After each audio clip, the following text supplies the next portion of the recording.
This man's been sensational for us right throughout the spring, thanks to Winning Edge Investments. You can start betting like a professional. Chances are you're about to lose. Dean Evans. Dino, good morning to you, mate. It doesn't get any better for us racing fans. Yeah, good morning, Gareth. And this is undoubtedly one of the best days of the year. Derby Day, three Group Ones. We've got the Golden Eagle and a Giga Kick in Rose Hill. All the best horses are on show here, and there's some massive fields and some plenty of value and plenty of different opinions. It's Macca's Day every day for us here on Giddy Up, especially with the new McCrispy. But I think it'll be Macca's Day tomorrow. It'll be remembered as J Mac's Day. I'm thinking that J Mac could just have a dead set fill up there tomorrow. I've got him winning close to. I think he can win 6 or 7 races tomorrow, Dino. Yeah, he's definitely got the best book of rides. And he's starting to hit some form now. Yeah. After running the Cox Plate winner, I thought he was a little bit slow early in the spring, but he's definitely starting to come right now, and he dominated Derby Day before. We've seen him ride to 4 or 5 winners on the big days before here at Flemington. He rides the track very well, so I can see him doing it again tomorrow. Today's wagering update brought to you by Bet365, the world's favourite online betting brand. What's gambling really costing you? For free and confidential support, visit gamblinghelponline.org.au. Let's have a look at the Group 1s at Flemington. We'll start off with the Coolmore, and Shinzo's at 550 and 240s. Had good support the last 24 hours, this galloper. Chris Waller made Shinzo his best for the week. Now, that's some push from the master trainer. Cylinder's at $4.40. Don Corleone's at a big price, but Mickey Gannon gave him a push yesterday. He's at $61. V8 coming back from a Caulfield Guineas at $19. King's Gambit at $8.50. Stapati also coming back from a Guineas at $12. Snapbacks at a big price. Arkansas Kid at $41. I'm Unstoppable at $11. Osmosis at $13. And then we go down to the fillies. Tis Invincible, $17. And Stratton Angel at $10. So the golden slip of form leads the market with Cylinder and Shinzo here, Dino. How do you read this year's Coolmore? Yeah, look, it's a great race, and like you say, we've got horses coming from all sorts of different form lines. At all the top form lines, you've got runners coming out of the Everest, coming out of the Golden Rose, and then we've even got 3, and it's been a while, I think, since we've had them, but 3 coming out of the Caulfield Guineas from a mile back to 1200, which the mile back to 1200 for me is often one of the best betting propositions. There's been so many horses win big races, horses like Trapeze Artist doing that. The other thing is they usually do it off a 4-week break. The 3-week break, the shorter the break, when you try and go from mile to 1200 is not quite as ideal. I think those mile horses they don't quite have the favours in this race, but it's usually a good pointer. The top 2 in terms of the ones coming out of the Everest do look the class horses. Shinzo, was only beaten 3.9 lengths in the Everest. Home Affairs was beaten 5.4 lengths in the Everest. Also running 9th, and then bolted him to win this race a couple of years ago by 3 lengths. The Shinzo profile is very similar, same trainer, jockey, owner. And Cylinder, obviously, we know very well, ran 2nd on the Slipper, was 5th in the Everest, and it is certainly in the race. They're starting to get back now. Shinzo's into sort of $5.56, Cylinder's into $4.60. There's a couple of value here that I quite liked down the bottom. Tis Invincible, at sort of $17, $18. She was just very, very impressive. We followed her all the way through in her first 3 runs this prep. She did nothing wrong, and winning the Rosebud, the Furious, and the T-Rose is very impressive. Karen Martha was saying she could be the best 3-year-old in the country, and then in the flight she was just caught sort of wide, no cover, and she stuck on, beating 2.9 lengths. She's back to 1200 here after a 35-day break. And I'm surprised that sort of $17, $18 available about this filly. She's very, very good. I think she's a big chance. The other really big odds that I think been missed by the market is Nadal. It was impressive when he was maiden first up. He ran some big numbers, plus 10.1 for the last 600 metres. Then it was probably the run of the race and the run to the Rose. Still into 1, but Nadal again outpointed him. With the sectionals, it was a plus 7.2 last 400 and a plus 5.5 last 600, which was outpointing Cylinder there. And then I think in the Golden Rose, it just didn't quite run the 1400. Horses coming off the Golden Rose straight into the Coolmore. Have won 4 of the last 12 years from only 25 runners. It's actually the best profiled race to come out of to win this race. And so I thought Nadal was a big price. And the other one there's a big price and also with Moravia, who again was second in the San Domenico and the Run to the Rose, and very unlucky in the Golden Rose. Ran sixth, got held up most of the way. And again, I'm a big fan of them coming from the Golden Rose and then into this race. It's got a very, very good record. So although I think Shinzo and Cylinder are the ones to beat, I'm quite keen on backing Tiz Invincible, Nadal and Moravia at big odds for a really decent collect. We had Will Bourne on Giddy Up's Wednesday debate, and he indicated that Nadal's probably got the X factor in that stable at the moment, Kieran Maher and David Eustace, because of those sectionals and what the sectionals he can produce towards the back end of his races, especially over those shorter trips, as you just explained. So he could be the player to price there, Nadal, if you like a roughie there in the Coolmore. Let's have a look at the other feature 3-year-old event there at Flemington. It's the Classic, and it is, of course, the VRC Derby. Apulia is on the back up again, 3 weeks on the trot, $4.20 with Bet365. Verdad at $9. Riff Rocket's the solid favourite at $2.20. And then we go down to Sunsets, who defeated Riff Rocket in the Classic at Caulfield the other day at $13. And then big prices for the rest. Can you take $2.20 about Riff Rocket, Dino? I asked Chris Waller yesterday on Giddy Up. I said, Chris, do you think he'll get a strong 2,500 metres? What's your gut feel? And he believes that he will. I think that's the big question mark. If you think he will get the trip, then just back him because that $2.20 might represent some value. Yeah, look, I went through the profiling of the Derby the last 12 years, picked up or sixth up, have won 9 of the 12. They're usually coming up either a run of the Vars or the Norman Robertson. They've usually won 2 or 3 races. Inside barriers 1 to 7 have had 9 winners, and usually over 60k prize money and over 10k average prize money for a start. And Riff Rocket ticked just about every box, so I was trying to find some way to not like him at that price. Yeah. And really, it's only coming down to the price now. I think he was very impressive winning the Superimpose. He was sort of second beating the nose on the sprint home off a really, really slow speed in the Norman Robinson. He's clearly the one to beat with J-Mac on. I think it's just, can you really take 5 to 4 about a horse in a 2,500 metre derby for 3-year-olds? And for me, I'm going to bet around him, but only on that premise. I think Aprilia is obviously the one to beat, but I haven't seen a horse race 3 weeks in a row into a derby, and it either means he's super fit or he might get a bit tired at the end of the 2,500. Seeing he's been up for quite a while. I'm probably without a huge amount of confidence.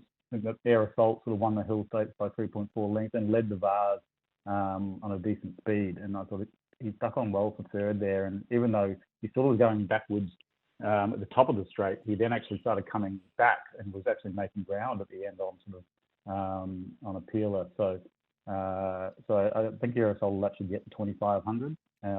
Sunsets obviously hit the line really strongly for fourth in the Superimpose and then won the Norman Robinson in a sprint time against Riff Rocket. And Gold Bullion for the one over 1,800 at Flemington flopped in the Norman Robinson, was vetted beforehand and maybe could bounce back. So look, Riff Rocket absolutely the one to beat, and if you're super confident he'll run the 2,500 and back him. But for me, I think just the way the race shapes up, I think backing sort of Air Assault, Gold Bullion and Sunsets at really big odds gives you a good chance of, again, a big collect. So Air Assault, you can get $17 Gold Bullion. He's currently at $29. And then you go down to Sunsets, who's at $13. So some value there, but I think we both agree there that the horse definitely to beat is Riff Rocket there for Chris Waller and James McDonald. And the final of the Group 1s there at Flemington, mate, is the Empire Rose. Alcohol Free is one of the most fascinating runners of the day for mine. This is the mare that was purchased for just over $10 million by Yulong Farm in England at a horse sale there. She was the second highest galloper purchased there at a sale in the UK. So she just went for just over $10 million. She hasn't set the world on fire since arriving in Australia, but I thought her run in the invitation was better. And then they floated her down to Melbourne. She's on the quick back up. She gets to 1,600 on a big spacious track, and she's into $6 now with Bet365. She's been a touch easy the last 24 hours, but she had some good backing earlier on in the week. Princess Grace at 650, Hope in Your Heart at 7, A Tissue's at $5. She's been the best backed in the last 24 hours, and she'll be the favourite at the moment. Then Wishlaw Lass on the quick back up. She's at $10. More Secrets. Wayne Hawkes gave her a really good push on the means test there on Monday, and she's at $19 here, Dino. Yeah, look, it's an interesting race. This last 12 years of profiling, they can run from sort of win from third up to sixth up. They can win off a 7 to 28 day break at any age range. Probably the couple of most interesting factors about this race: 7 of the 12 winners have won at double figure odds between 11 to 40, 40 to 1 SP. So it's a roughies race. And the other thing that's really remarkable about this race is 11 of the last 12 winners have been between barriers 8 and 13. The inside gates, over the mile at Flemington in this particular race, which always has such a big field and a competitive field. I think the horses sort of stuck on the fence, just struggle to get a run through, don't really, blend into the race over the mile. And that's a really, really big factor in terms of finding the winner of this race, just the way the race shape works for this Mears race over a mile. So I'm always looking for a runner that's drawn wide and is sort of going to blend into the race with horses that lead and sort of win over the Caulfield and Moonee Valley leading into this race. Usually don't actually win the big one here. I do like a Tissue. She ran fifth in this race last year, beaten 2 lengths. She's going much better now. The second to Espion and the Golden Pendant. She ran similar late sectionals and she was wide no cover in the King Charles. The one looks much better, was much better than it looks in the form. She is the one to beat. I thought might get a bit of a better price than that, given she ran second last in the King Charles, but the market has found her. She is the one to beat. I think the horse that you mentioned, More Secrets, ran third in the Queen of the Turf Group 1 last prep at Big Odds. She ran the quickest late sectionals in the Ank start in third. I wish she'd drawn wider, but she can certainly win. Hinged has been solid this prep, not flying, but has the right trainer, jockey, draw, and map. The blinkers come off the air for the first time in a long time, and she had a true atrial fibrillation a couple of starts ago, and they often can bounce back and really improve off that. And then I think 1900 is probably a bit too far for her last start in the hill, but she can sort of bounce back. And then there's horses like Life Lessons, Renaissance Woman, and Barbie's Fox, who they're just all racing really well in good form, and they're drawn wide, and they're the type of horses that blend into the race. So again, given this is a race where runners at big odds have a really good record, and outside barriers are quite suited, I'm probably going to go a bit wide in this race too, Gareth. And although a Tissue is definitely clearly the one to beat, I think there's horses like Hinge and More Secrets and Life Lessons, Renaissance Woman and Barbie's Fox, and they're all sort of 20 to 30 to 1. And you could get, again, a really big collect in a race with the historical profiling kind of suits. Yeah, it's always an interesting race. There's a few chances there. I'm with you. I agree. Tissue's definitely the horse to beat, but there's some. And Chris Waller even mentioned. I'm glad you mentioned Hinge, because if she turns up at her best, she's a better horse than all of them. But that's the question mark, whether she can do that or not. So it's always it's an interesting race, the Empire Rose. It's a deep field once again, a competitive race. What is it, $5 or $6 the field now with Bet365. 0499 736 736 to join our conversation. Let's have a look at Rose Hill. Looking at the weather forecast, they're expecting rain today and 1 to 15 millimetres tomorrow on race day here. So how do you think this track will play, or what range will we be trying to work with there tomorrow, Dean, in your eyes? Yeah, it's tricky. I'm a little bit better at picking horses than weather, I can tell you.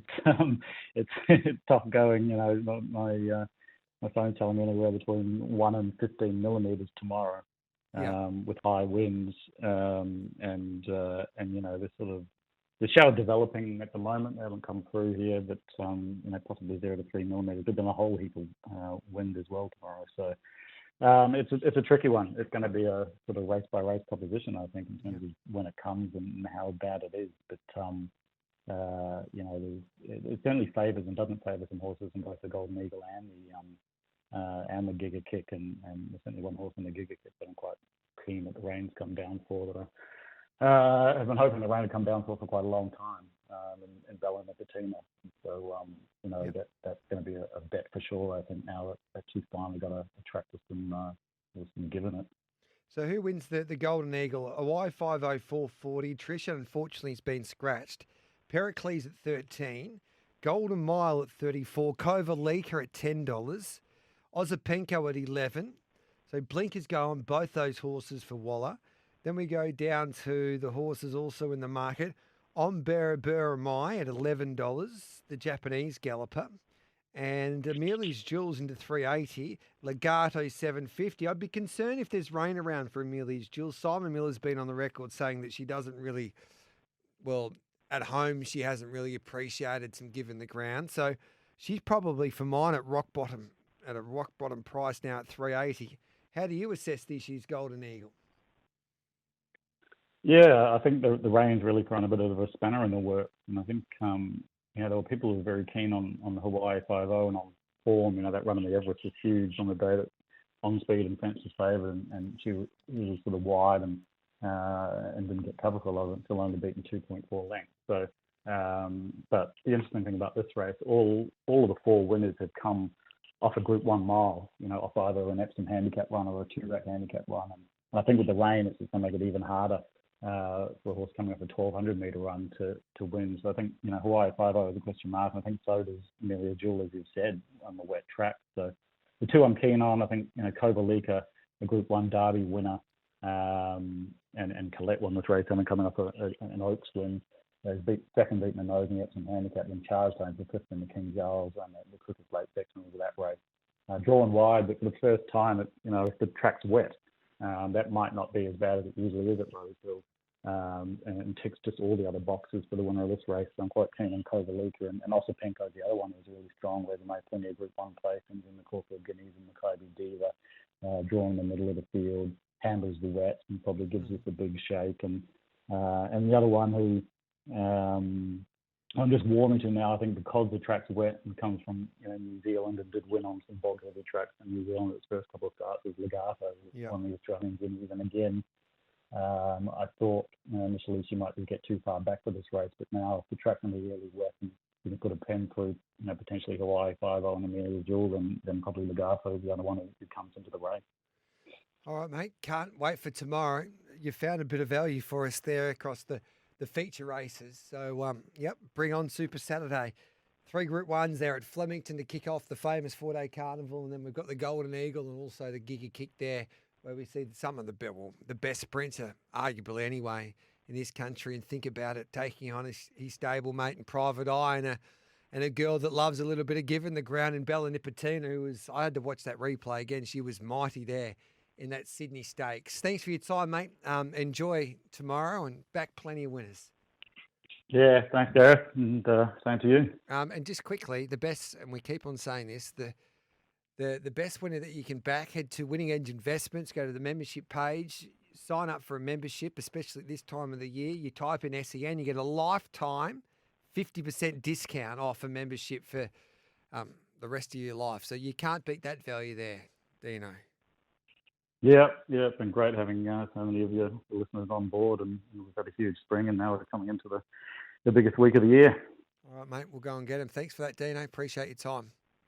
Cheers, Gareth. So there's Dean Evans there, winningedgeinvestments.com. Tips and ratings from professional punters throughout the spring racing carnival. Chances are you're about to lose. At Winning Edge Investments, our team of highly skilled expert analysts and full-time professional punters review the data, crunch the figures, assess the best betting opportunities, and deliver them to your phone via our app and your email inbox in real time so you profit. Go to www.winningedgeinvestments.com. Look at our membership options, make your choice, and enter the promo code PODCAST to receive a special 25% discount on your first membership just for listening. That's PODCAST in capital letters for a 25% ongoing discount on your first membership. Treat your betting like a business and invest intelligently with Winning Edge Investments.